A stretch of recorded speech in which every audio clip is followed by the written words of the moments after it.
பாதுகாக்க போறாராம். இவரை நம்பி நீங்க ஓட்டு போட போறீங்களா? இவருடைய நோக்கம் என்ன? இன்னைக்கு தன்னுடைய கூட்டத்தை காமிக்கணும், அப்ப தாமதமா வந்தாதான் கூட்டம் கூடுவாங்கன்னு சொல்லி அவருடைய விருப்பத்துக்கு ஏற்ற மாதிரி வந்துகிட்டு இருக்கிறாரு. இன்னைக்கு பாதிக்கப்பட்ட மக்களுக்கு அவர் கவலை கிடையாது. நேற்று என்ன செய்யறாருன்னு சொன்னா, இப்படி ஒரு நிகழ்ச்சி நடந்துருச்சு, உடனே இங்க தங்கி உடனே போக முடியாது, அடுத்த நாள் காலையில இங்க வந்திருக்கணுமா இல்லையா?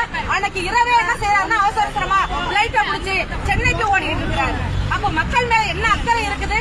இன்னைக்கு செத்தவங்க மேல என்ன அக்கறை இருக்குது? பல்வேறு கட்சிகள் இங்க வர்றாங்க.